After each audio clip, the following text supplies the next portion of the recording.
Bonjour à tous, il est 13h30. Bienvenue à ce nouveau webinaire de l'énergie 44 avec aujourd'hui un webinaire, un gros morceau dédié au groupement d'achat d'énergie. Donc avant de commencer, le temps que chacun se connecte, je pense que vous êtes bientôt tous présents. Nous vous remercions donc de bien vouloir couper vos micros et caméras et sachez évidemment que ce webinaire est enregistré. À tout de suite. Je pense qu'on va... C'est bon?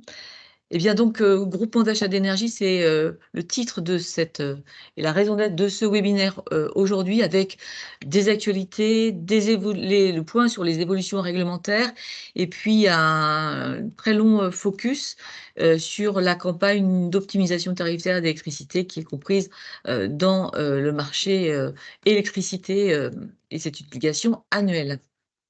Je vais, avant que nous ne commencions, donc je rappelle évidemment qu'il convient de couper votre micro et votre caméra, que ce webinaire est enregistré, que vous recevrez par mail et le support de la présentation et le replay de la vidéo enregistrée.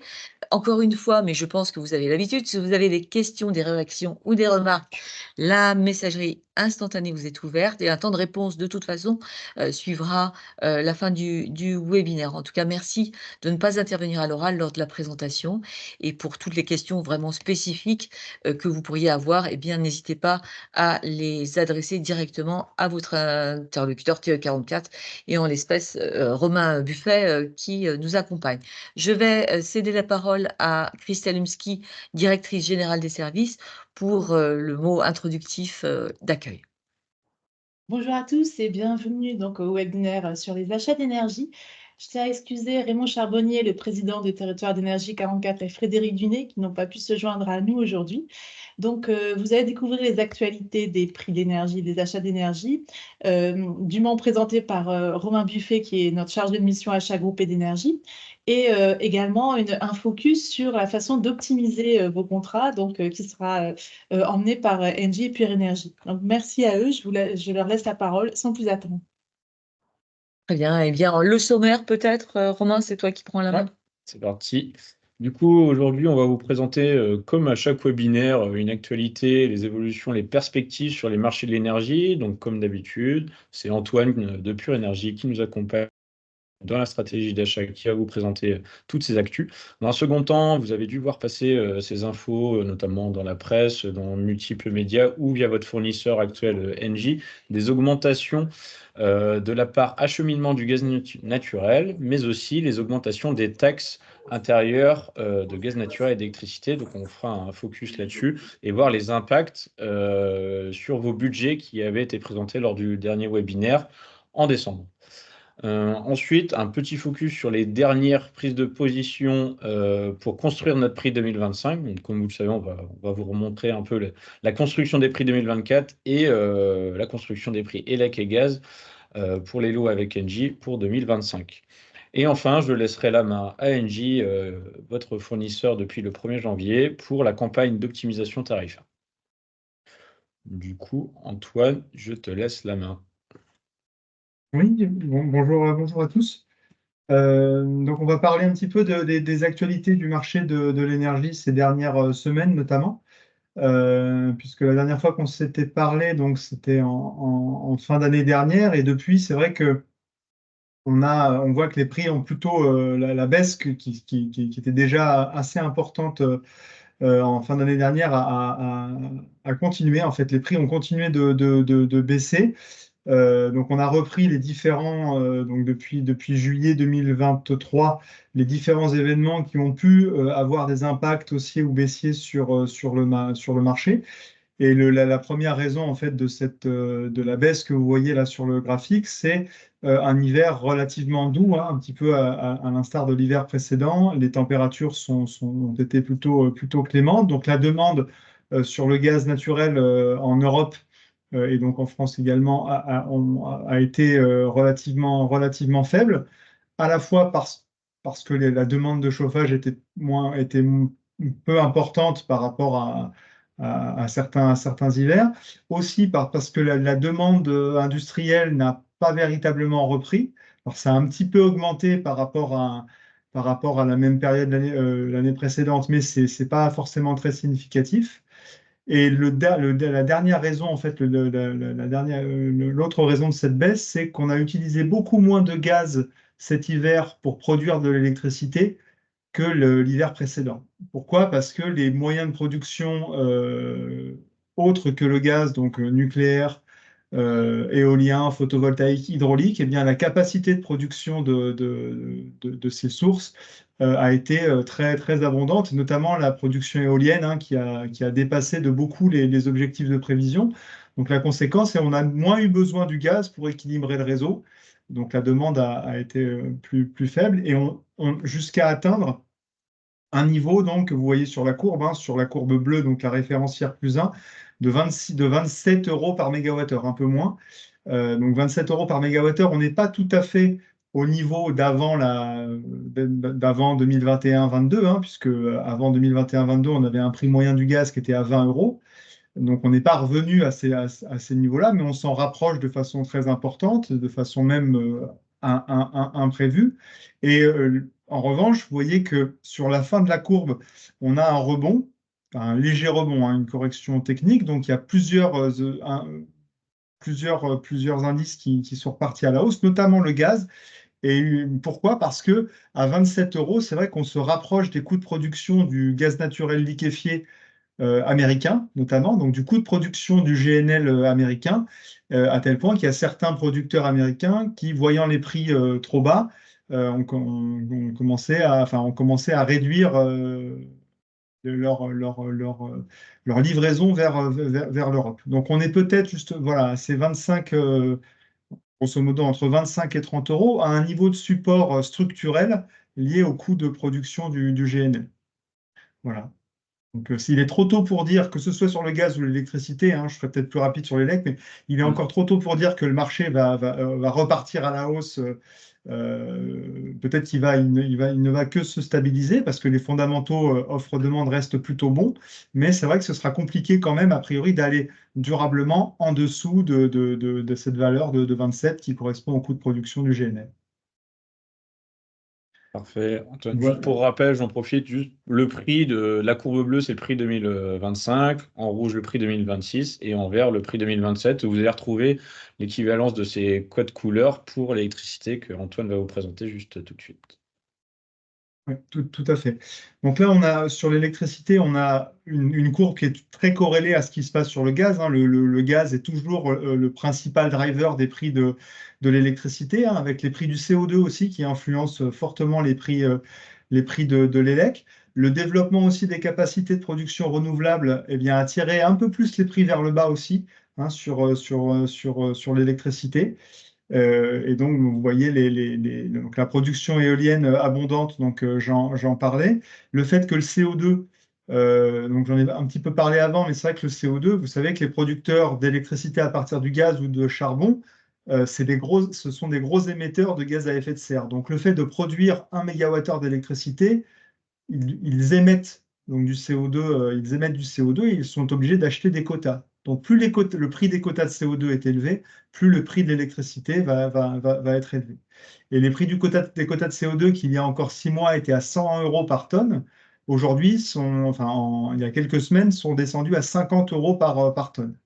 Donc 50 euros par tonne, donc ça a fait baisser les prix de l'électricité, mais ça pose une question, c'est à des prix de CO2 très bas, les objectifs de la transition écologique européenne vont être difficiles à tenir, puisque les prix ne sont pas forcément incitatifs. Des acteurs qui préfèrent acheter des quotas, c'est moins cher que de se lancer dans des investissements dans la transition écologique. Et ça, c'est vrai que les producteurs qui sont pas forcément les producteurs d'électricité qui ne sont pas forcément satisfaits des prix actuels, hein, eh bien, on pointait du doigt cela, même le PDG d'EDF a indiqué que les pouvoirs publics devaient se saisir du sujet pour faire remonter les prix du CO2, ce qui ferait mécaniquement remonter les prix de l'électricité. Bon, pour l'instant, les prix du CO2 sont repartis à la hausse, mais à 60 € par tonne, et de façon très très progressive, hein. On n'est pas là non plus, un peu à l'instar du gaz, on n'est pas sur un rebond encore très important. Et vous voyez que les prix ont quand même, voilà, il y a une correction. On a le plus bas du marché sur la courbe bleue, donc le calendar 2025 était à 67 € par mégawattheure. On est quand même actuellement à près de 80, donc il y a quand même eu un rebond avec toujours des variations, hein, des variations. Donc là aussi, ce sera compliqué d'aller en dessous, durablement en dessous de 67, 70 € par mégawattheure. Pourquoi? Parce que c'est un peu comme le gaz avec le GNL. 70 € par mégawattheure, c'est le coût de production nucléaire annoncé par EDF, par la voix de son président. Donc c'est vrai que ça. Alors, on a déjà eu par le passé des prix de marché qui étaient inférieurs au coût de production nucléaire, mais c'est quand même un signal de prix, hein, qui constitue un support important. Et de la même façon que sur le gaz, ce sera compliqué d'aller en dessous du coût de production du GNL. Pour l'instant, ça semble compliqué en électricité d'aller à des prix significativement en dessous du coût de production nucléaire d'EDF. Donc on est encore dans une phase favorable, mais il y a une vigilance à avoir par rapport au prochain mois. En parlant des vigilances, on va tout de suite enchaîner avec les perspectives sur ces deux marchés. Voilà, donc sur alors on avait sur le gaz naturel, donc alors là on a recueilli, vous savez, les prévisions que peuvent établir différents acteurs, hein, des institutions, des banques, certains producteurs même. Et c'est vrai qu'on a un prix, donc un scénario bas, un prix de support à 25 € par mégawattheure, donc assez proche du coût de production du GNL comme on l'a indiqué. On a un scénario moyen qui est à 40 € du mégawattheure. On voit qu'on est encore inférieur à ce niveau-là, donc on reste quand même à des niveaux qui sont intéressants. Et au-delà, donc un scénario à 50 puis à 75, c'est vrai que là, on peut imaginer que ce soit donc les impacts d'un contexte géopolitique compliqué, et donc qui ait des conséquences sur l'offre mondiale et qui fasse remonter les prix. Un autre élément sur le gaz naturel qu'il faudra surveiller aussi, c'est la reprise de la demande dans le reste du monde et notamment en Chine. Et là, c'est vrai que ça repart un petit peu, hein. Les indicateurs économiques sont plutôt favorables, en tout cas meilleurs que prévu sur la Chine. Donc là aussi, ça peut participer à la hausse des prix à moyen terme. Donc on va surveiller la disponibilité de l'offre GNL, notamment des États-Unis. La période de maintenance aussi, parce que à partir du moment où on va rentrer en avril, donc on rentre dans l'été gazier, c'est à ce moment-là que les producteurs de gaz, et notamment en Norvège, ont l'habitude de procéder à des maintenances, ce qui va réduire un petit peu l'offre. Donc ça, c'est à surveiller, hein. Si les maintenances peuvent être plus importantes que prévu, et ça peut avoir un impact haussier sur le prix. La situation économique mondiale et puis le contexte géopolitique, j'en ai parlé. Donc voilà les points que l'on va suivre. Et sur l'électricité, eh bien c'est un petit peu la même chose. On voit que le scénario bas, il y a certains acteurs qui tapent sur un prix minimum à 60 €, donc un petit peu en dessous des coûts de production annoncés par EDF. Le scénario moyen, donc on est à 85-90, donc là aussi un niveau assez proche des niveaux actuels, mais un peu plus élevé. Et puis si le prix du gaz augmente, comme on l'a vu sur le slide précédent, bah, l'électricité devrait suivre avec des valeurs sur 2024 qui pourraient atteindre 110, et puis au-delà, c'est vrai qu'on a un scénario à 150. Donc les prix du CO2 vont être à surveiller, hein, parce que le CO2, c'est un marché, mais c'est un marché qui peut être influencé par des décisions politiques au niveau européen. Donc voilà, il y a certains leviers politiques pour faire augmenter les prix du CO2 et mécaniquement les prix de l'électricité. Donc ça, il faudra surveiller. La disponibilité nucléaire française aussi. Je vous parlais des maintenances sur le gaz en Norvège. Les maintenances sur les centrales nucléaires, c'est un élément aussi qui peut influencer les prix à la hausse. Et puis la réforme du marché. Donc là, c'est plus réglementaire, donc sur le post-ARENH, hein, la période après 2025. Sans que ça ait forcément un impact fort sur le marché, mais c'est des éléments que l'on va suivre, puisqu'aujourd'hui, la décision aurait dû être prise, enfin, le nouveau mécanisme aurait dû faire l'objet d'un vote en début d'année.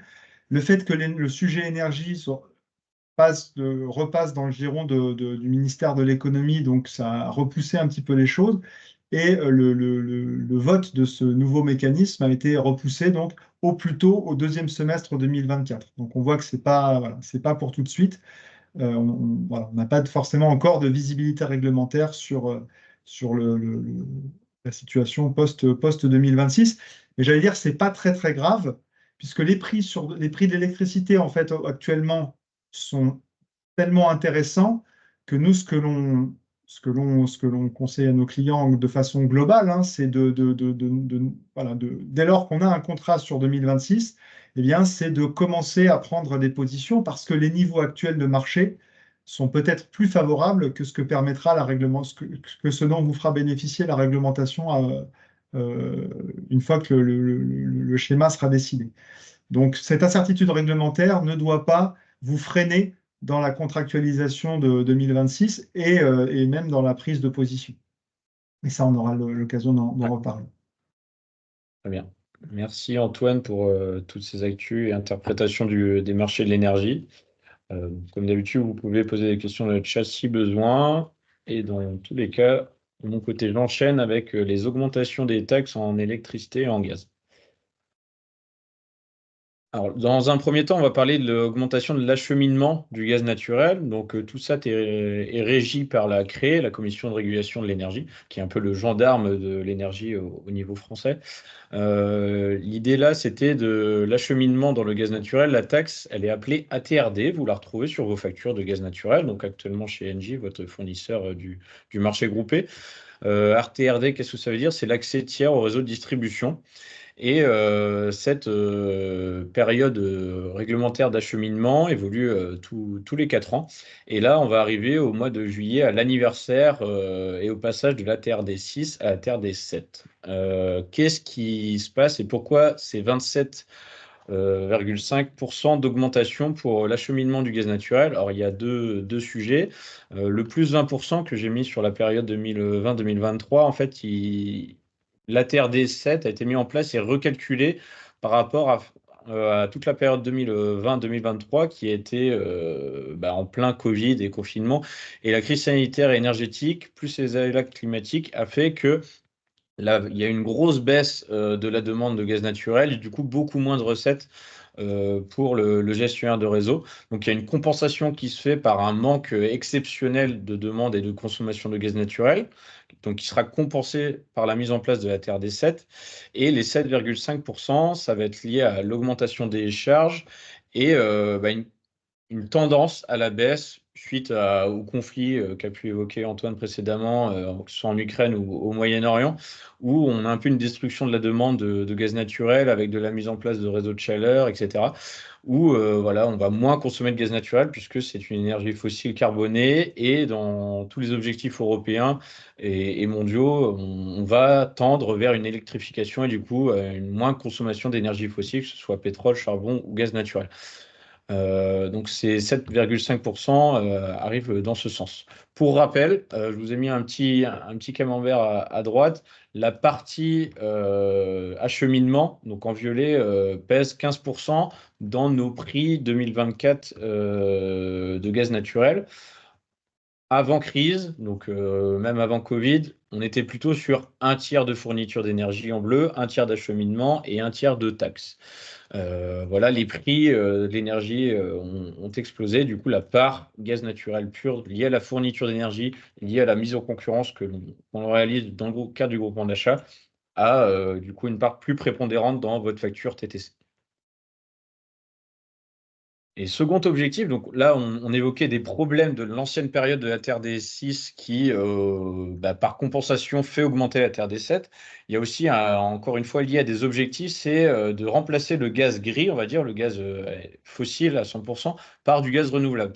Et tous ces objectifs de restructuration du réseau permettant d'injecter de nouveaux types de gaz dans nos réseaux actuels, va être pris en charge en fait par cette TRD 7. Et vous voyez dans le petit graphe à droite les objectifs 2050 avec des injections de gaz provenant de méthanisation, de pyrogazéification, de méthanisation, comme vous pouvez plus le connaître dans notre territoire avec les centrales de méthanisation.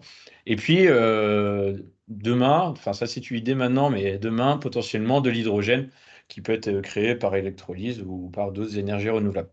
Donc voilà, la TRD7 qui augmente pour compenser les manques à gagner liés à la crise sanitaire, à la destruction de la demande, et pour anticiper un changement de paradigme du gaz naturel, du coup, avec une injection 20% des gaz de renouvelables en 2030 et 100% en 2050. L'autre augmentation les autres augmentations auxquelles vous avez pu avoir écho, c'est dans un premier temps la taxe naturelle appelée TICGN que vous retrouvez en bas de votre facture, accompagnée de la CTA généralement. Là, elle va concerner tous vos compteurs de gaz naturel qui sont dans le groupement d'achat. Donc pour rappel, un petit historique, avant la crise énergétique, on était dans un taux de taxe à 8,44 €. On est descendu à 8,37 €. L'idée de l'État, on le verra, c'est complètement différent, la stratégie par rapport à l'électricité, c'était de garder une taxe assez continue et sans baisse, sans trop de hausse d'une année sur l'autre. Là, pour le coup, comme l'a présenté Antoine, les prix sont redescendus à des niveaux un peu plus logiques, on va dire, entre guillemets. Et l'État, via la CRE, du coup, a décidé d'augmenter de 8 € la taxe intérieure de consommation de gaz naturel. Donc, c'est à partir du 1er janvier 2024.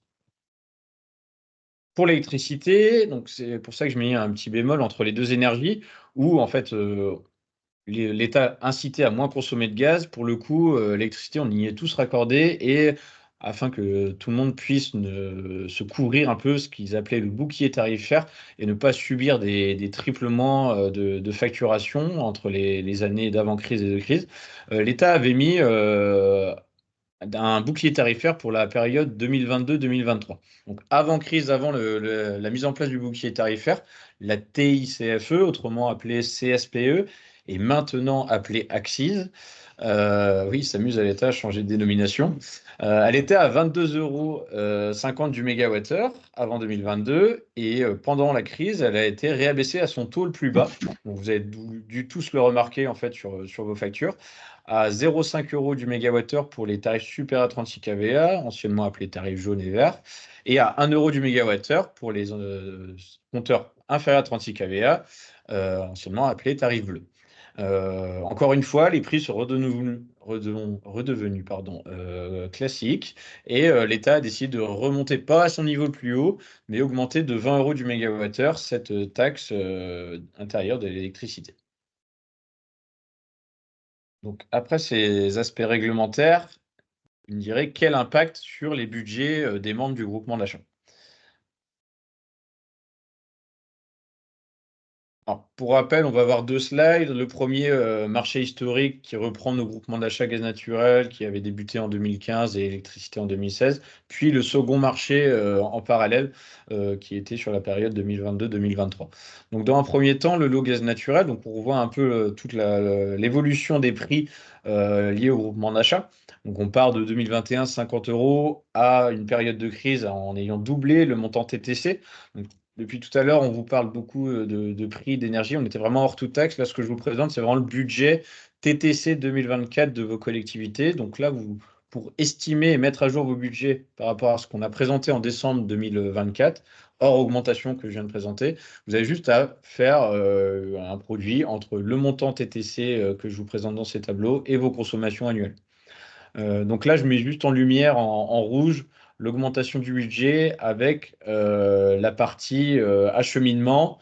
Sur le premier semestre, on reste sur ce qui a été présenté en décembre. Sur le second semestre, on a l'enclenchement de la TRD7 avec l'augmentation de 27% de cette taxe d'acheminement et la moyenne sur 2024. J'ai mis en gris sur le côté droit ce qui a été présenté en décembre dernier où la taxe était, elle, à 8,37 €. Donc on voit qu'on stagne à peu près en fait, entre nos prix 2023 et 2024, alors qu'on avait annoncé fin d'année une baisse de 4%. Côté électricité, donc de la même manière, en rouge, les budgets à jour. Donc, il faudra prendre en compte de votre côté pour réajuster les budgets. Donc, on passe, donc pour les tarifs C4, c'est les tarifs supérieurs à 36 kVA, les tarifs jaunes. On stagnait en fait en montant TTC entre 2023 et 2024. Pour le coup, avec cette hausse de la taxe de 20 € du mégawattheure, on va augmenter de 8%. On voit qu'on observe quand même tout de même une baisse pour les compteurs inférieurs à 36 kVA et les compteurs, les plus gros consommateurs, les tarifs verts, qui étaient de l'ordre de 10 à 20% avant l'augmentation de la taxe et qui tournent autour de 5 à 15% suite à l'augmentation de cette taxe d'intérieur d'électricité.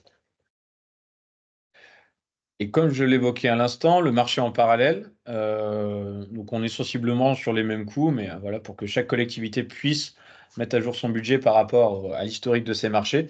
Donc c'est de la même manière, en rouge, les derniers budgets à jour suite à l'augmentation de l'acheminement côté gaz et de la taxe, et uniquement suite à l'augmentation de la taxe côté électricité. Donc ça, c'était les lots classiques avec Engie. On a aussi les deux autres lots verts, entre guillemets, qui sont impactés, notamment par la taxe, qui est du coup complètement décorrélée de nos mises en concurrence liées à nos marchés. Donc dans le lot de biométhane, donc je rappelle juste un petit contexte, c'est que le lot biométhane, il y a un surcoût pour se garantir l'approvisionnement en biométhane, donc en provenance de méthanisation ou autre typologie de production de renouvelable française. Donc on est passé d'à l'époque 18 € du mégawattheure de la garantie d'origine, qui est un document électronique, qui vous atteste que le mégawattheure injecté provient de telle centrale de production. On est passé à 15. Par contre, ce qui a changé, c'est quand les fournisseurs ont répondu à notre lot de biométhane, eh ben, le contexte de marché a clairement évolué, où quand ils avaient répondu en mars 2023, le coût du gaz naturel était à 23 €, alors qu'en avril dernier, il était à 60 €. Donc derrière, c'est pour ça qu'on voit une augmentation entre 2023 et 2024. Et de la même manière, bien une mise en lumière de la partie avant ATRD 6 pour le premier semestre et ATRD 7 pour le second semestre. Donc une petite augmentation de 7%. Et enfin, le dernier lot, dernier slide sur les budgets 2024, c'est le lot 100% énergie renouvelable, où c'est Selfie qui est votre fournisseur pour ce lot en question. De la même manière, petit tableau qui nous rappelle que lorsque le premier contrat était avec Enercop, a été contractualisé pour 2 ans, pour 2022-2023, le prix de l'électricité était à 53 €, tandis que lorsque Selfie et les autres fournisseurs ont répondu à notre marché en février 2023, il était à 160 €. D'où l'augmentation en fait de environ 80% en TTC entre le prix 2023 et le prix 2024. Et on voit encore une fois la différence entre ce qui avait été présenté en décembre de l'année dernière et ce qui est en rouge, qui correspond au budget actualisé avec l'augmentation de la taxe de 20 €. Alors, j'en ai fini pour les budgets. Donc, comme l'a dit Isabelle en introduction, on vous enverra le support et l'ensemble des budgets pour que vous puissiez mettre à jour, si besoin, avec vos services comptables. Même si on voit qu'il n'y a pas beaucoup d'écart, hein, une dizaine de pourcents, ça n'empêche que c'est toujours bien de provisionner un budget au plus juste.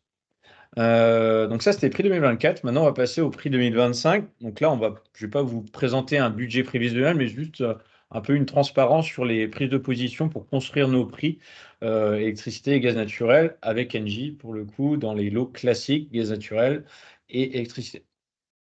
Donc, dans un premier temps, le lot 1 gaz naturel. Donc, pour rappel, nous avons 5 clics, entre guillemets, c'est-à-dire qu'on a 5 prises de position pour construire notre prix de l'année N+1 ou N+2. Pour le coup, vous voyez un peu la moyenne des prises de position pour le second semestre 2023, on était à 47 €. Donc là, ça devient hors toute taxe, hors marge du fournisseur, hein. C'est corrélé totalement à ce que les courbes que Antoine vous a présentées au tout début de ce webinaire.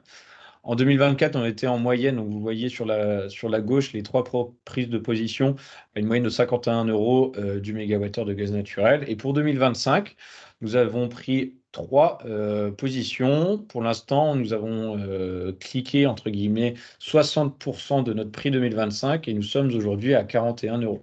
Donc il nous reste 40% à fixer probablement assez rapidement, tant que les prix, comme vous avez pu le voir, sont assez bas, et notamment arrivent dans un niveau plancher, donc difficile d'obtenir des prix beaucoup plus bas que cela. Et enfin, pour l'électricité, un peu plus particulier, pour le coup, en gaz naturel, on fixe juste le coût de la molécule. Pour l'électricité, vous n'êtes pas sans le savoir qu'il y a une partie de nucléaire dans notre prix, donc environ 50% de notre prix est à 42 € en provenance de l'Arenh, l'accès régulé à l'énergie nucléaire historique. Donc nous, avec Engie, nous prenons des positions sur la partie marché en bleu que vous voyez à droite sur le schéma.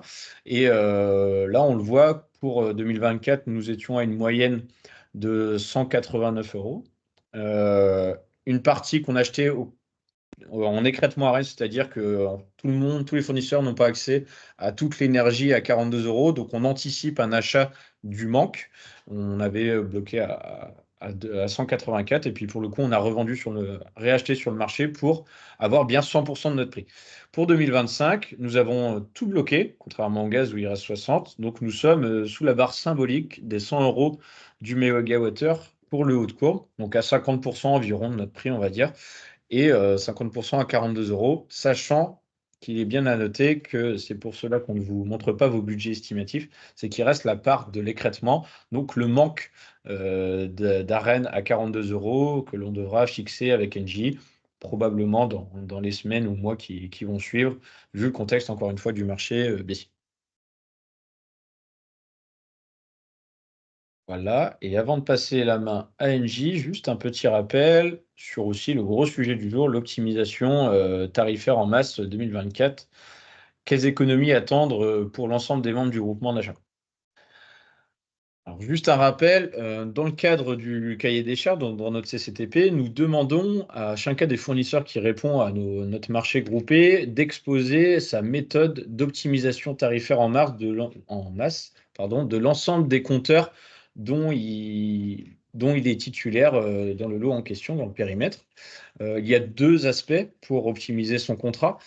Soit on modifie sa puissance souscrite par rapport à son besoin réel. On le voit sur le petit graphe ci-dessous, où sur la partie de gauche, en 2021, on avait une puissance souscrite, donc c'est la barre en gris à 80 kVA. On voit très bien que la puissance max atteinte était bien inférieure. Et dans ce cas-là, on propose, le membre demande au fournisseur d'ajuster sa puissance souscrite par rapport à son besoin réel.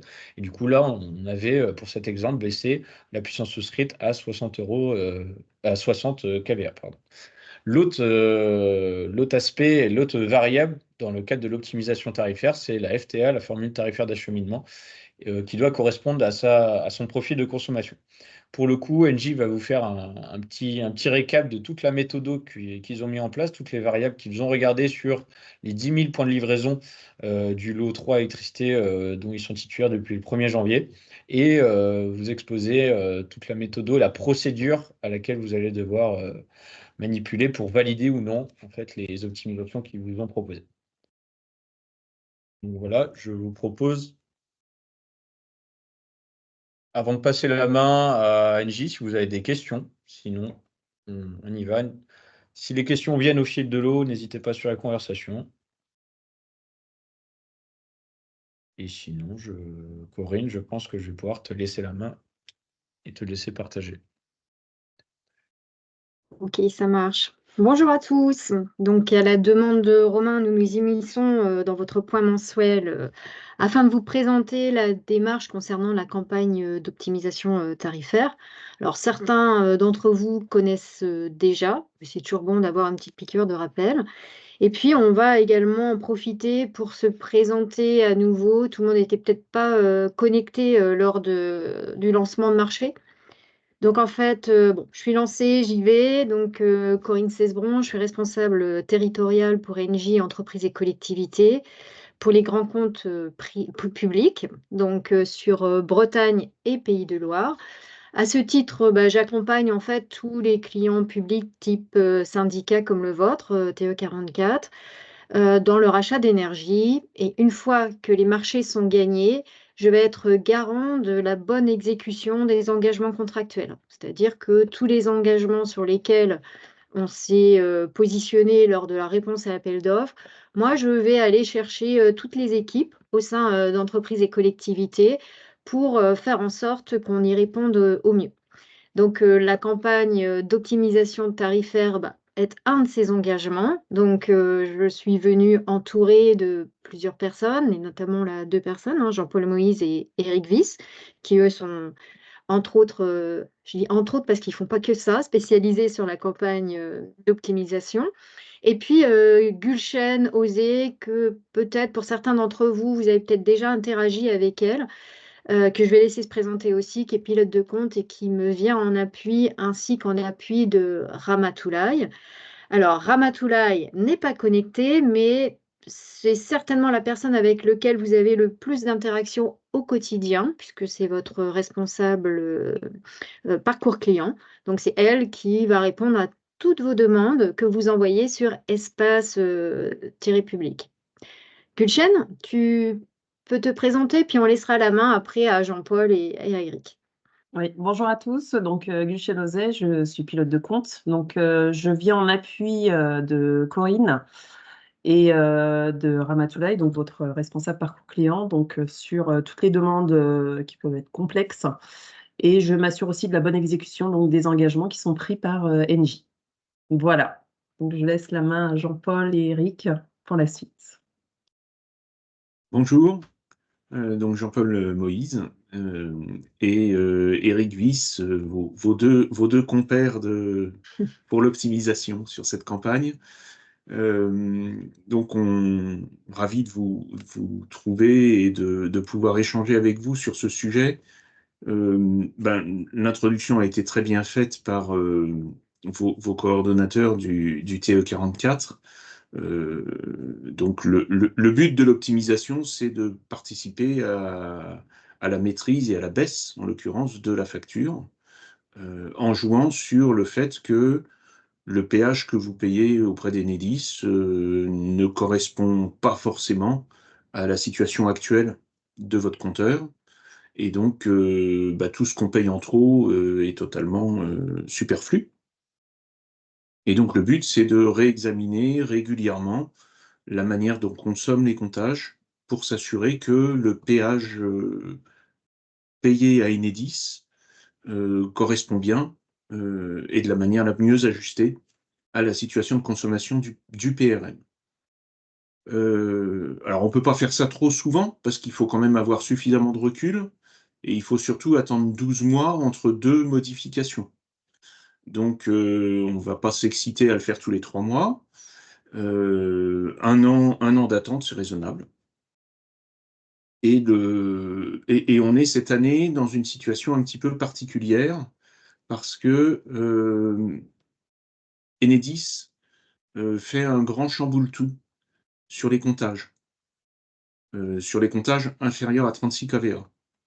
On a vu arriver Linky, le compteur communicant, et l'une des propriétés de Linky, c'est qu'il enregistre les consommations de manière détaillée, ce que ne faisaient évidemment pas les anciens compteurs, que ce soit les vieux compteurs mécaniques ou les compteurs bleus numériques.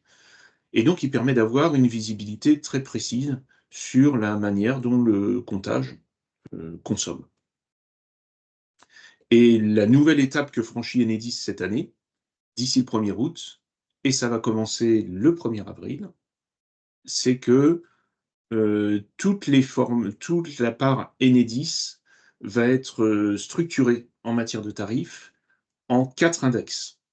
Vous étiez habitué à avoir base, heure pleine, heure creuse, et pour certains, heure pleine, hiver été, heure creuse, hiver été. Et ben, à partir du 1er août 2024, tous les Linky seront en heure pleine, hiver été, heure creuse, hiver été. Donc, si vous étiez en base, vous allez basculer en 4 index. Si vous étiez en heure pleine, heure creuse, vous allez basculer en 4 index du côté TURP. Je pense que c'est moi qui prends la main pour partager mon écran, visiblement, donc ça me va très bien. Donc, on est cette année dans un contexte un petit peu particulier pour les C5, puisque si on a envie de changer la formule tarifaire d'acheminement, qui a été évoquée il y a quelques minutes, eh bien, on va la changer. Mettons qu'on va passer de heure pleine, heure creuse en base, et puis dans quelques semaines, on va repasser à l'initiative d'Enedis en 4 index. Donc, on va éviter de faire ce genre de modif qui peut toujours entraîner des frais. On y reviendra. Et donc, on s'est intéressé cette année pour les sites inférieurs à 36 kVA uniquement aux puissances souscrites.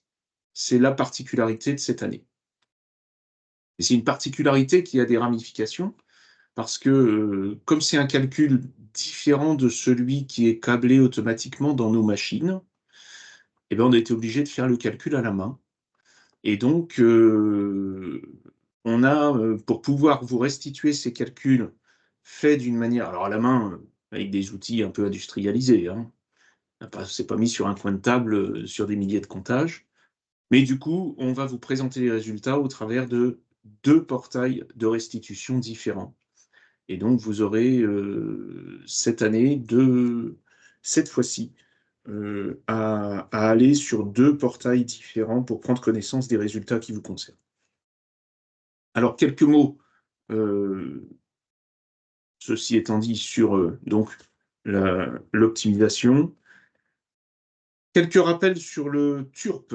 Le TURP, donc, c'est le tarif d'utilisation des réseaux publics de transport électricité, transport et distribution. Son barème est publié sur avis de la CRE au journal officiel. Il s'applique du 1er août au 1er août. Il passe par sa structure est construite pour 4 ans et il change tous les 4 ans. Donc on a des actualisations de prix tous les ans et on a une structure tarifaire qui évolue, ou en tout cas, disons-le autrement, qui est stable pour 4 ans. Donc aujourd'hui, on est en TURP 6 jusqu'au 1er août 2025. Et donc, dans le cadre du TURP 6, où on avait base, heure pleine, heure creuse et 4 index, tous les Linky vont migrer d'ici le 1er août sur du 4 index. C'est un tarif qui est fixé par l'État. En situation standard, ça représente grosso modo un tiers de votre facture, un tiers TURP, un tiers taxe et un tiers électron. Alors évidemment, quand les prix ont flambé, la part électron a pu prendre plus d'importance. Heureusement, ils se sont assagis et donc on retrouve des répartitions qui sont à peu près conformes à l'historique. Il est construit autour d'un certain nombre de composantes qui se calculent les unes en fonction uniquement de la puissance souscrite, et c'est ce qu'on appelle des parts fixes, en euros par an, fonction souvent de la puissance souscrite. Et puis les autres sont liées à la quantité d'énergie consommée, et donc c'est la part variable, et plus vous consommez, plus vous payez. La part fixe étant là pour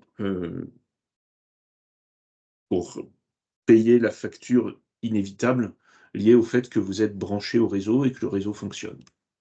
Donc il y a un certain nombre de principes de péréquation tarifaire, de timbre-poste, c'est-à-dire que quel que soit l'endroit où vous êtes par rapport au réseau principal, c'est le même prix, ce qui n'est pas le cas en gaz, qui dépend de votre puissance souscrite et de l'énergie soutirée suivant les composantes, et qu'il y a une distinction saisonnière systématique pour tout ce qui est supérieur à 36 kVA, et pas forcément systématique jusqu'au 1er août prochain pour les ex-tarifs bleus inférieurs à 36 kVA.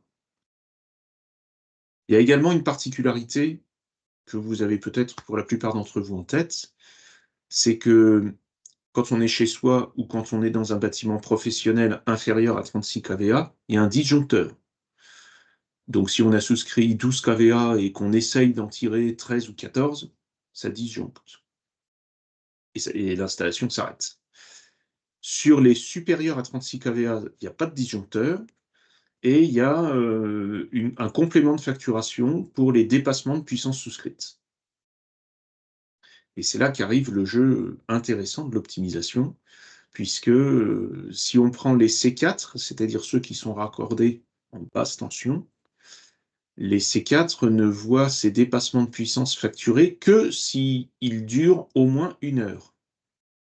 Donc, vous avez droit, même si vous avez 40 kVA souscrits et que vous appelez fugacement 60, non seulement ça ne va pas disjoncter, mais ça ne sera pas facturé par Enedis. Et donc, ça ouvre des possibilités qui surprennent parfois quand on présente nos résultats, parce qu'on a des clients qui nous disent « oh ben, je ne comprends pas, vous me proposez de me mettre à 70 kVA, or j'ai des pics à 83. » Oui, mais soit ces pics donnent des dépassements de puissance faibles, modérés en coût, et ça vaut quand même le coup de se mettre à 70 plutôt qu'à 83. Soit ces pics sont carrément pas facturés du tout parce que trop fugaces, et donc ça ne nous gêne pas. On va y revenir. Le TURP est facturé par Enedis, il est refacturé à l'euro, tel que nous le recevons d'Enedis sur vos factures. Dans les slides, vous trouverez un lien vers la plaquette en vigueur, qui décrit pour chaque type de compteur les différentes formules de calcul de chacune de ces composantes.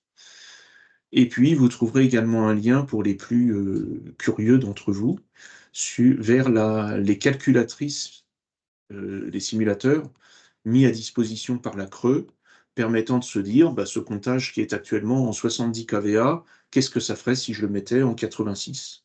Et éventuellement avec une autre formule tarifaire. Il faut saisir toutes ces données dessus.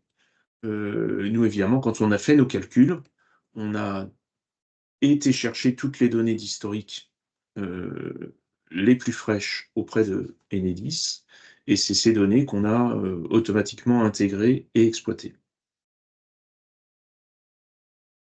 Alors justement, comment on fait nos calculs? Donc pour les sub-36, comme je vous l'ai dit, on a vraiment 2 leviers intéressants à travailler qui sont l'un, les différentes puissances souscrites, et l'autre, la formule tarifaire d'acheminement. Il y en a 3. Donc une fois qu'on a ajusté les puissances souscrites, on regarde quelle est la formule tarifaire la plus intéressante. Et comme je vous le disais, pour ajuster, c'était déjà l'illustration plus jolie qu'il y avait dans les slides du TE44.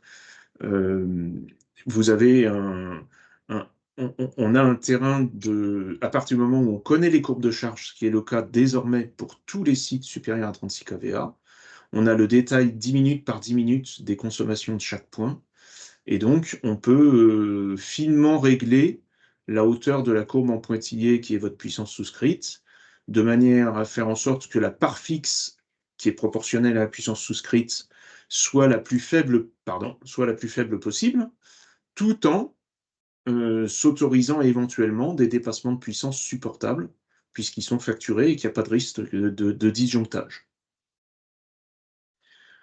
Donc on fait ça par un algorithme mathématique contraint par les caractéristiques du transformateur de courant, puisqu'on vise dans toute la mesure du possible à rester dans les plages de puissance autorisées par l'ETC.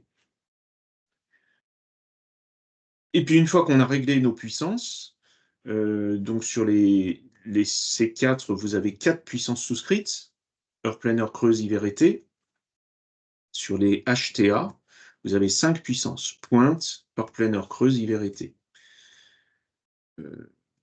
Ces puissances doivent se trouver dans un certain ordre, hein. C'est pas parce que vous appelez des puissances plus faibles en été que vous pouvez les prendre plus faibles qu'en hiver. Le but, c'est que Enedis puisse dimensionner son réseau et le faire tourner. Et donc, il y a une règle qui s'appelle le dénivelé de puissance, qui fait qu'on doit aller toujours en puissance croissante depuis la pointe, heure pleine hiver, heure creuse hiver, heure pleine été, heure creuse été. Donc là aussi, ne vous étonnez pas. On vous propose 37, 37, 37 partout comme puissance optimisée. Vous nous dites, ah ben c'est curieux, moi j'appelle que 20 en été. Oui, oui mais non, puisque si vous avez 37 en hiver, vous devez avoir au moins 37 en été. Ça, c'est pour les sub-36. Et pour les inf-36, donc, déjà, c'est beaucoup plus simple puisqu'il y a une seule valeur de puissance souscrite. Ça peut être un peu plus dangereux parce qu'il y a un disjoncteur. sauf pour l'éclairage public. Et donc, comme indiqué, le but, c'est, grâce à l'info que nous avons désormais, grâce à Linky, sur la puissance max atteinte pendant l'année, de pouvoir vous dire, ben, vous avez une puissance souscrite de 24 kVA, votre Pmax, elle est à 15, donc nous, on va vous proposer 18, pour garder une petite marge de sécurité. L'aspect FTA, donc cette année, exceptionnellement, on n'étudie pas, puisque le chamboule-tout commence dans quelques jours sur la grande migration des FTA de tous les compteurs Linky. Un petit point de vigilance sur les triphasés. Quand vous avez 24 kVA, vous êtes en triphasé. Ça veut dire que vous avez 3 fils avec chacun 8 kVA de puissance autorisée. Contrairement aux anciens compteurs, Linky, il est précis. Donc, il contrôle la puissance sur chacun des 3 fils. Donc, vous avez droit, si vous avez 8 kVA sur chaque fil, vous avez droit à 8,8. Je reprends mon exemple, vous êtes à 24, on s'aperçoit que votre Pmax est de 15. Donc, on va vous dire, on peut baisser à 18, c'est-à-dire 3 fois 6. La précaution, et on attire votre attention systématiquement quand on vous le propose, la précaution, c'est qu'on ne sait pas comment se répartissent ces 15 entre les 3 fils. C'est pas forcément 3 fois 5. Ça peut être 3 fois 5, mais si vous avez un ascenseur et des loupiottes sur des services généraux d'immeubles, de bâtiments, vous pouvez très bien avoir 9 et puis 2 et 3, 2 et 4. Ou 10, 2 et 3, entre vos 3 fils. Quand vous avez 24 kVA, vous avez droit à 3 fois 8, et ça disjoncte à 8, 8. Quand vous baissez à 15, vous avez droit à 3 fois 5, et ça disjoncte à 5, 5. Et donc, nous, on vous propose déjà une marge de sécurité de 3 kVA, parce que ça vous permet éventuellement de rajouter des appels de puissance si vous rajoutez des équipements sur votre site, donc de ne pas être au plus juste du plus juste. Et puis d'autre part, ça ne vous exonère pas de vérifier l'équilibrage des 3 fils. Dès lors que vous êtes supérieur à 12 kVA, vous avez 3 fils, vous êtes en triphasé. Et donc, Linky nous donne la Pmax, mais il nous donne la Pmax cumulée des 3 fils. Il ne nous dit pas comment elle se répartit entre les 3. Et donc, c'est ça la vigilance qu'il faut garder et ne pas aller trop vite, s'aligner forcément à la Pmax, parce qu'en triphasé, ça peut faire des surprises désagréables. Donc, comment ça va se passer? Et je vais passer la main à mon comparse Eric sur les portails. On a fait les bilans, on a fait l'étude, on a trouvé pour un certain nombre de sites des possibilités d'optimisation qu'on a présentées à vos coordonnateurs de TE44. On va attaquer maintenant la phase de recueil de vos consignes, puisque vous avez bien compris avec tout ça que nous, on fait l'étude par rapport aux 12 derniers mois écoulés, mais on est incapable de savoir si ces 12 derniers mois vont ressembler aux 12 mois qui viennent. Et donc, il n'y a que vous qui puissiez dire si le calcul mathématique qu'on a fait est représentatif de ce qui va se passer dans le futur. Donc, il est hors de question qu'on décide arbitrairement de modifier vos souscriptions de puissance et vos FTA sans que vous ayez votre mot à dire. Et donc, c'est pour ça qu'on a besoin de recueillir vos consignes, PRM par PRM, sur les 200 et quelques membres que vous êtes. Et donc, vous voyez bien qu'on est obligé de recourir à des outils Internet qui permettent de faire du dialogue multimembre à grande échelle. C'est pour ça qu'on va vous présenter les 2 portails qui ont été mis en place, un pour les Sub36 et un pour les Inf36. Je vous rappelle ici, vous aurez les slides, ces points de vigilance. C'est la question clé, c'est est-ce que mon passé ressemble à mon futur pour ce PRM? Si vous avez un doute, dans le doute, il vaut mieux pas chasser l'économie qui ensuite vous amènerait à devoir réajuster à la hausse une puissance que vous auriez baissée, parce que si vous faites ça, Enedis va vous compter des pénalités. Vous devez attendre 12 mois avant de faire un yo-yo. Si vous faites le yo-yo sur moins de 12 mois, Enedis facture des pénalités. Vous pouvez vous y prendre en 2 fois dans le même sens. Vous pouvez augmenter une première fois, puis une deuxième fois 3 semaines après, ou l'inverse. Mais vous ne pouvez pas faire de yo-yo sans attendre 12 mois. Enfin, les réponses que vous allez nous donner dès lors qu'il y a un rendez-vous Enedis nécessaire, par exemple s'il faut une coupure d'alimentation pour intervenir dans le poste pour changer des calibres, sans changer le TC, bien sûr. S'il y a une intervention nécessaire, c'est Enedis qui prendra contact avec vous. Donc, vigilance sur les coordonnées de l'interlocuteur technique qu'on a remises dans le portail, parce que c'est cette personne qui sera contactée par Enedis pour le rendez-vous, et au bout de 3 tentatives infructueuses, Enedis annule l'intervention, donc il n'y aura pas de modification. Donc, C'est très important ce que vient de dire Jean-Paul là, à l'instant. ouais. On voit C'est beaucoup de vraiment retours où il y a effectivement des interventions qui sont annulées suite de réponses de votre part. Par contre, ça vous donne aussi une réversibilité, c'est-à-dire que on vous a proposé une optimisation, vous l'avez validée, vous avez trouvé que c'est intéressant, il faut un rendez-vous, et puis finalement, le moment où Enedis va vous imposer la coupure d'électricité, ça ne s'arrange pas, ou bien c'est trop tôt, ou bien quelque chose a changé sur le site, vous pouvez refuser le rendez-vous, c'est sans frais et sans pénalité d'aucune sorte de qui que ce soit. Donc, en cas d'intervention, vous avez jusqu'au dernier moment pour décider de donner suite ou pas à la réponse positive que vous nous aviez donnée à nous.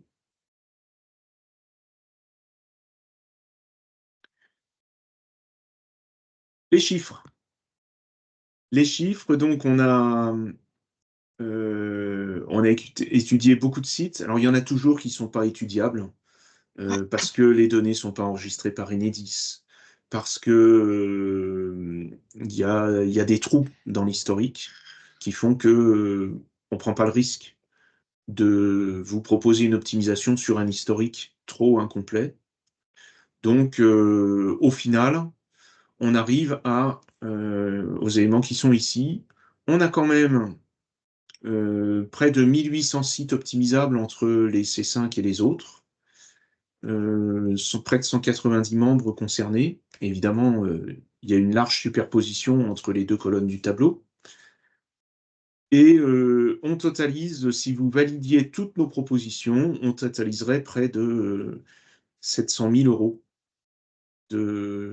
d'économie annuelle hors taxe entre la situation actuelle et la situation optimisée. Comme dit l'autre, toute chose égale par ailleurs. C'est-à-dire à supposer que vous consommiez exactement pareil dans les 12 mois qui viennent par rapport aux 12 mois passés et que rien d'autre ne bouge par ailleurs au niveau du TURP, ce qui est très probable. Mais ce qui va changer déjà, c'est les FTA pour les C5, puisque tout le monde va passer en 4 index. Mais là, ça va dans le bon sens, puisque les mouvements tarifaires de ces dernières années ont été faits de telle sorte que, pour un profil identique, la version 4 index par rapport à la version base ou double index est plus avantageuse en termes de coût. Donc, vous aurez même sûrement un peu mieux que ce qu'on affiche là, pour les C5.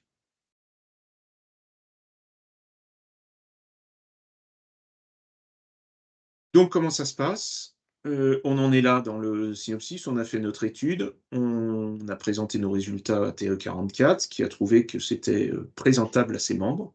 Et donc, aujourd'hui, on aborde la phase de recueil des validations, des réponses, hein, validation ou non.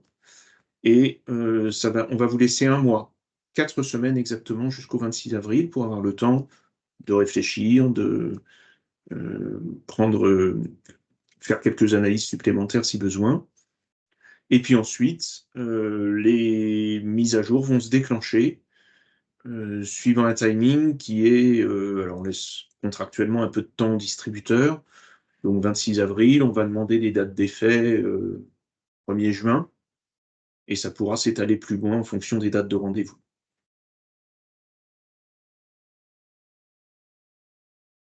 Bien évidemment, on ne demande les modifs que si vous les avez validés. Donc tout ce qui est non répondu ou refusé, c'est la même chose, hein. C'est le même résultat en tout cas. C'est laissé en l'état et on ne touche que les OK ou autres choix. Vous allez voir qu'il y a 2 portails, comme je vous le disais. Il y a un portail pour les C5 où vous pouvez dire oui, non ou autre choix. Et il y a un portail pour les autres, les sub-36, où vous n'avez actuellement que oui ou non. Donc si vous voulez autre chose que ce qu'on vous propose, c'est bien sûr possible, mais ça ne sera pas dans le portail des sub-36, ce sera par une demande à part que vous adresserez à votre responsable parcours client, dont Corinne a rappelé les coordonnées tout à l'heure.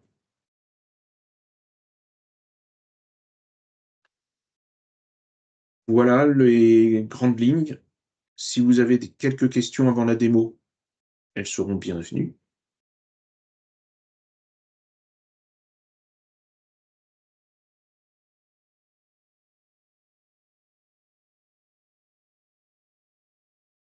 Voilà, donc vous allez avoir la démo des 2 portails qui Ouais, ont des mais procédures d'accès sécurisées différentes. Le nouveau est plus moderne, beaucoup plus moderne. Ouais. L'ancien, il arrive au bout pour plein de raisons. Et donc, celui-là, ça va être la dernière année où il va fonctionner. Mesdames, Messieurs, bonjour. Donc, je me propose de vous faire la démonstration de votre vision, de votre vision par rapport à nos 2 portails que vous allez vite vous approprier, puisqu'ils sont relativement simples. Dès le début de la campagne, alors je vais d'abord vous parler de l'ancienne version, pour finir par le meilleur, par l'ancienne version sur laquelle vous allez pouvoir donner votre choix suite à notre proposition, qui est pour nous le portail qu'on nomme Data Client. Dès le début de la campagne, dans très très peu de temps, vous allez, tout commence par la réception d'un mail que vous voyez là sous les yeux, avec encore quelques mises en garde, quelques préconisations par rapport au choix que vous allez faire et quelques rappels de date. Très simplement, à la réception de ce mail, vous allez accéder à ces portails en cliquant sur le pavé bleu, accéder au formulaire d'optimisation tarifaire. C'est relativement parlant. Quand vous allez, vous faites partie d'un groupement d'achat d'énergie et bien entendu, vous n'allez avoir accès qu'aux sites qui vous sont rattachés. Il serait totalement inutile d'avoir vision sur l'ensemble des points. Donc, ces points ont été regroupés, ont été scindés et vous allez recevoir le mail qui correspondra uniquement à votre capacité d'engagement pour ces 10 points. Vous allez arriver sur le portail Data Client par cet accueil, sur le formulaire tarifaire TE44 INF 36, parce qu'on parle bien uniquement des inférieurs à 36 kVA. Avec tout un petit, encore une notice explicative sur la méthodologie employée pour valider ou refuser notre proposition. Vos informations personnelles, dans la grande majorité des cas, vous sera adressé directement à vous et vous allez pouvoir voir les points qui vont vous parler. Les libellés sont ce qu'ils sont et en général, on a fait notre mieux pour qu'ils soient le plus parlants possible. Là, dans l'exemple, enfin, c'est le vrai portail, hein, donc c'est pas forcément un exemple fortuit. Vous allez, donc c'est Madame Anne Jeanbois à la vision des 4 PDL optimisables que nous allons lui proposer. Diverses immatriculations de comptage, nom, référence, adresse, etc., pour bien savoir de quel site il s'agit. Rappel du gain brut estimé pour l'année. La prestation Enedis, c'est la nomenclature Enedis qui permet à Enedis de vous facturer ou prendre rendez-vous et voir une intervention. Et c'est très simple, c'est ce que Jean-Paul rappelait tout à l'heure. J'accepte, je refuse ou autre choix. J'accepte, c'est que vous êtes en accord avec les calculs que nous vous proposons, avec le rappel de la situation initiale et annonce de l'optimisation tarifaire que nous vous proposons. Donc là, c'est une baisse de puissance souscrite avec une baisse de sexe, etc. Donc vous êtes tout libre d'accepter, de refuser ou autre choix. Dans autre choix, on entend de mettre un commentaire sur votre préconisation, parce que c'est vous qui connaissez le mieux l'activité du site et ce qui va devenir dans les 12 mois à venir. Donc, si vous avez des recommandations à nous apporter à ce moment-là, c'est le moment de mettre le commentaire. Donc, il faut... je ne validerai pas à la fin. Donc, alors, les 4 sites ou X sites sont à la queue leu qui viennent à la suite les uns des autres. Vous acceptez, vous refusez chaque site après étude, bien entendu. Et une fois que vous avez mûrement réfléchi votre choix, voilà, vous avez un petit peu de documentation, c'est ce qu'il disait tout à l'heure, c'est ce que Jean-Paul disait tout à l'heure, le simulateur qui est sur le site de la Creux. Si vous voulez faire un tir précis sur des options tarifaires que vous désiriez savoir pour l'avenir, vous pouvez aller consulter le site de la Creux et faire la calculette, ou lire la brochure qui rappelle le Turpeci. Vous avez 2 options. Vous en faites une partie aujourd'hui. Vous dites je n'ai pas à tout faire aujourd'hui, je n'ai pas le temps. Vous enregistrez et vous pouvez reprendre là où vous en étiez arrêté, ou valider et clôturer le formulaire qui clôturera définitivement le formulaire et qui vous permettra de nous transmettre les données que vous avez choisies. Il y a aussi la possibilité, avant de répondre, d'exporter vos données. Si vous voulez consulter sous une autre forme au préalable ou en discuter, plutôt que de présenter le portail, c'est toujours peut-être plus simple de faire un export de données et de pouvoir les consulter autour d'une table ou à tête reposée dans un autre lieu. Vous faites un export de données. Pour Data Client, c'est ce que j'avais à vous annoncer. Si vous avez des questions, c'est le moment. Donc, Data Client, je rappelle, c'est vraiment pour cette année, probablement la dernière fois que vous le verrez, pour les comptages inférieurs à 36 kVA. On croise les doigts. Un petit point de vigilance. La session Data Client, comme tous les portails en ligne, il y a un moment où si vous ne faites rien, ça se déconnecte. Ici, on a un temps d'inactivité qu'on a réglé au maximum de ce qu'offrait la techno. Vous êtes à 30 minutes.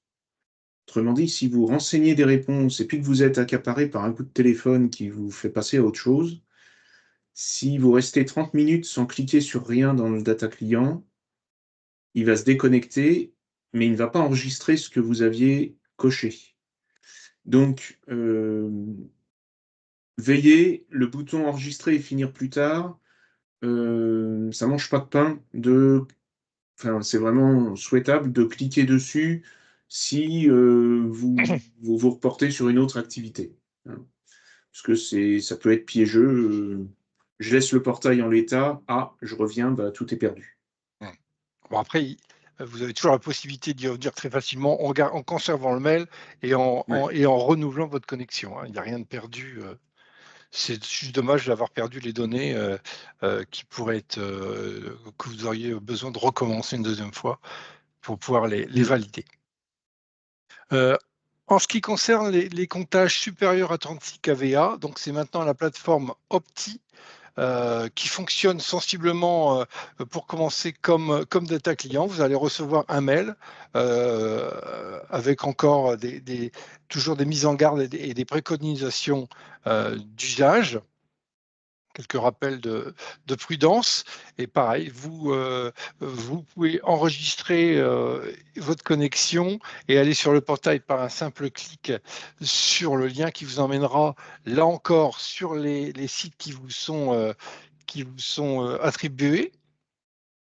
Vous allez avoir un petit message encore de mise en garde sur les triphasages, sur le déséquilibrage des phases, comme disait Jean-Paul, et sur les effets yo-yo à prendre en considération.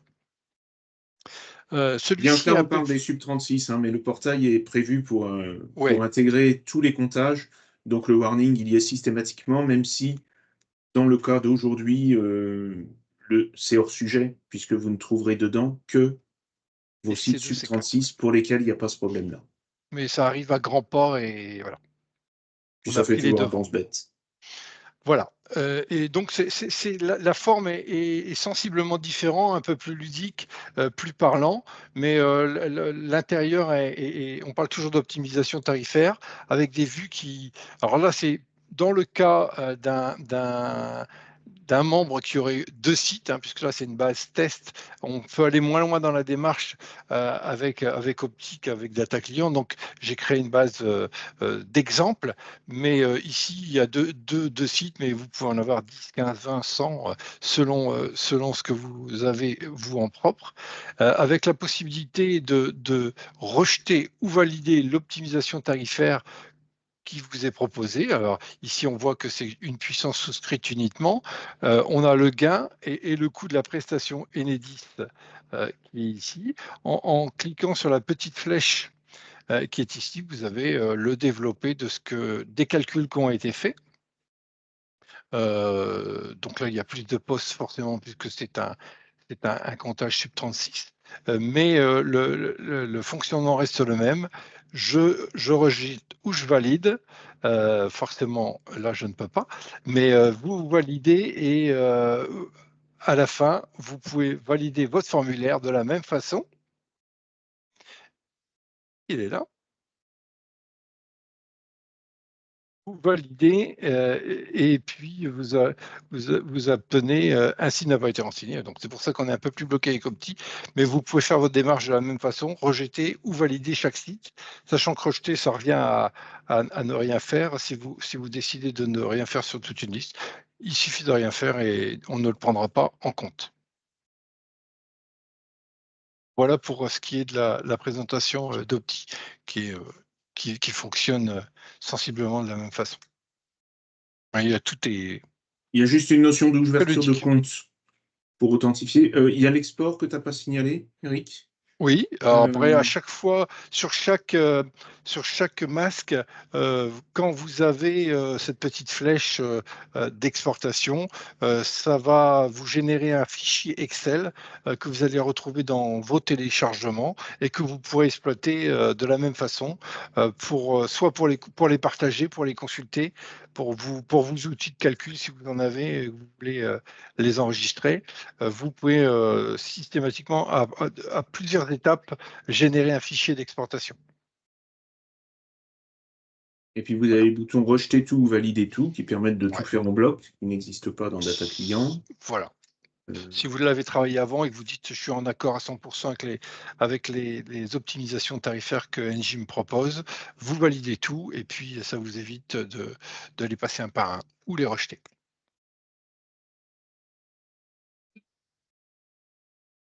Voilà. Alors, en termes d'accès, donc c'est un système sécurisé par le dispositif Okta, qui est donc, c'est pas simple. Enfin, là, vous avez vu que pour Data Client, on vous envoie un mail avec un identifiant, un mot de passe inscrit dans le mail, ce qui est de moins en moins conforme aux standards de sécurité. Mhm. faut dire qu'on n'est pas, on commente pas la force nucléaire, hein. On présente des résultats d'optimisation pour un moment. Mais quand même. Et donc avec Opti, vous avez ce que Eric va vous présenter là, qui est aussi plus, Je ne sais pas si plus ça conforme. fonctionne sur la base. Non, pas forcément, Non. mais ouais, voilà. C'est la phase test. Donc, Donc en forcément. cliquant sur le lien, en fait, vous allez initier une ouverture de compte, comme ça se fait maintenant sur la plupart des sites internet. Vous allez être invité à choisir un mot de passe, à vous authentifier, double authentification, etc. Enfin, pareil, procédure classique, comme quand on se connecte à sa banque ou n'importe où ailleurs. Voilà. Alors, il y a 2 couches de protection cette fois-ci, et une fois qu'il va être enregistré chez vous, vous pouvez y accéder librement. Mais voilà, on a voulu sécuriser un peu plus la démarche pour vous, pour la protection de vos données, et puis pour la protection de nos données aussi. Ça répond plus aux standards actuels de prudence et de sécurité. Mais c'est vraiment une étape qui se fait en quelques secondes, peut-être pas en quelques minutes, c'est sûr. Et puis si vous avez des soucis de connexion, de compréhension ou de maniement, manipulation des bases, on sera toujours, on est là pour vous aiguiller et puis en discuter ensemble et voir comment résoudre le problème. Pas de souci.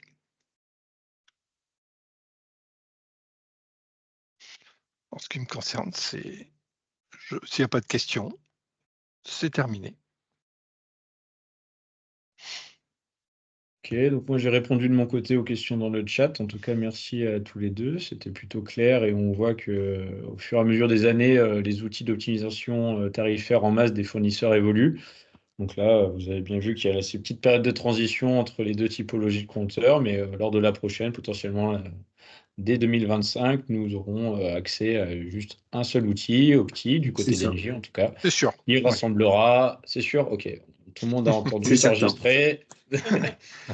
Donc on pourra tout centraliser sur leur outil Opti pour potentiellement avoir de nouvelles optimisations tarifaires à vous proposer, puisque en effet vos patrimoines communaux ou intercommunaux bougent et évoluent d'année en année, que ce soit en changement de chaufferie ou d'éclairage tout simplement, notamment pour les armoires éclairage public, où on pourra l'année prochaine le faire sur SC5 suite à mise à jour du TURP, optimiser en fait les puissances souscrites de vos armoires lorsque via TE44 vous lancez des campagnes de sobriété en passant de lumière SHP à LED par exemple. Enfin bref, il est important de suivre votre patrimoine.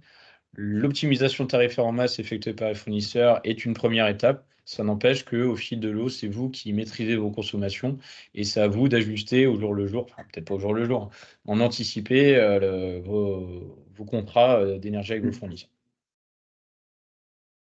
Je ne sais pas si vous avez des questions autres pour la soixantaine de personnes en ligne. Il faut croire que c'était très clair. Ouais, oui, c'est bon, c'est plutôt bon signe. Et du coup, comme le disait Jean-Paul, les mails vont partir là cette semaine. Donc vous Ouais. allez tous les Oui, ils vont partir recevoir. dans la Ouais, foulée. c'est avec voilà, la base Je, de je données qui voulais a été juste faite. ajouter Ouais. un point que j'ai pas énoncé, c'est que dans les deux cas, et sur Opti et sur Data, la qualification de l'interlocuteur est primordiale pour nous et pour la bonne suite de l'opération. C'est que sur Opti, une fois que vous aurez validé, il va aussi vous demander de visionner l'interlocuteur, son nom, prénom, adresse mail, téléphone, et à la rigueur d'en rajouter un si vous le désirez. C'est un point essentiel pour la fiabilité de l'information et puis que les prochaines fois que ça se passe encore mieux et que cette fois-ci ça se passe déjà très bien, valider les interlocuteurs. Voilà. Je partage. Sur partage tes prêts. Ok. Alors il y a Monsieur Prousker qui souhaite revoir les prix élect et gaz 2024. On va vous les montrer.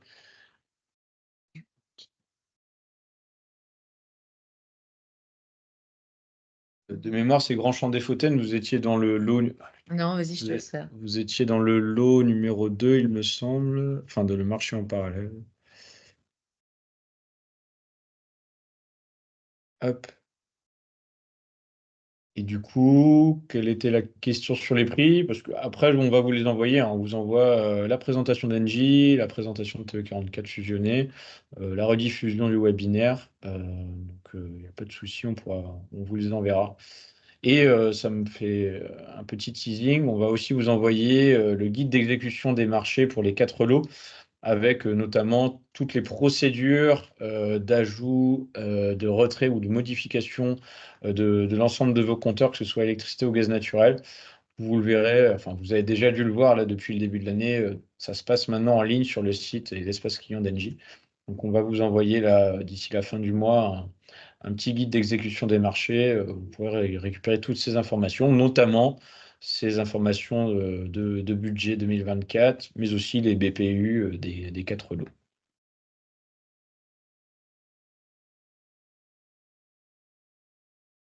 Ok, Je peux comprendre. ça marche. Ok, très bien. Eh bien, s'il n'y a pas d'autres questions, je vais remercier Peut-être Pôle Énergie. Ouais, vas-y, Romain, Jean-Paul. peut-être juste un dernier point sur les interlocuteurs, justement, sur les destinataires des mails identifiants. Bien sûr, on se base sur ce qu'on connaît, c'est-à-dire les interlocuteurs contrats que vous nous avez renseignés quand on a mis en production le marché. Donc, le ciblage de ces mails, au départ, quand on va les faire partir là, c'est l'interlocuteur contrat majoritaire sur le périmètre de chacun d'entre vous. Donc, si on a monsieur A et madame B qui se répartissent 15 compteurs, si monsieur A en a 8 et madame B en a 7, c'est monsieur A qui sera destinataire du mail identifiant. Sur notre petit data client fin de vie, on ne peut plus rien changer une fois que c'est parti. Par contre, on peut faire suivre à madame B le mail qui était parti à monsieur A, si c'est madame B qui doit remplir. Sur Opti, on est dans la modernité, et donc sur Opti, on peut rajouter des utilisateurs supplémentaires du portail. Donc, si vous vous apercevez que voilà, faut rajouter madame B en plus de monsieur A, eh ben, on pourra le faire dans Opti et adresser ses propres identifiants à madame B, qui, du coup, pourra travailler avec des identifiants différents. Là où la vie est bien faite sur notre petit data client, c'est que monsieur A et madame B peuvent de toute façon travailler en parallèle, même en même temps, avec les mêmes identifiants. Donc, on ne pourra plus rien changer. C'est l'utilisateur enregistré dans data client qui recevra le mail final où il y a la récap de ce qui a été renseigné. Mais contrairement à Opti, où tous ceux qui ont été enregistrés comme utilisateurs d'un membre donné seront destinataires du mail récapitulatif. Voilà. Donc on a plus de souplesse avec la nouvelle version, c'est bon signe, mais on s'en sort quand même avec l'ancienne version. C'est ça. On avait fait le nécessaire pour. Ouais. Et puis Voilà, pour rappel, voilà. pour les interlocuteurs, la mise en production du marché, c'était en septembre-octobre, lorsque vous avez tous validé vos périmètres pour la bascule des contrats en janvier. Donc, si jamais vous avez des mails qui ont changé, en effet, depuis cette période-là, n'hésitez pas à me les transmettre et puis je transférerai ça à Engie. Ok, très bien. Eh bien, je vais laisser Christelle, notre directrice, conclure ce webinaire. Et une nouvelle fois, n'hésitez pas, dans le cadre de la procédure, si vous avez des questions, Engie est à votre disposition pour tout renseignement. Et bien évidemment, moi aussi, je suis dispo pour répondre à des questions budgétaires et autres d'actualité ou réglementaires liées au marché de l'énergie. Bon, je crois que tout a été dit, donc merci à tous les intervenants, à la fois de Pure Énergie et de Engie, pour ces explications très claires. Ne loupez pas les dates de la campagne d'optimisation, mais on vous les rappellera dans notre newsletter prochainement. Et puis le prochain webinaire donc, aura lieu de notre côté le 16 avril, et ce sera sur le remplacement des chaufferies fuel, un autre sujet. Merci à tous, bonne fin de journée, au revoir. Merci, Bonne fin de journée. Bonne Merci fin de pour votre journée. écoute. Au revoir. Merci, Au revoir. Au revoir. Merci, au revoir. Au revoir.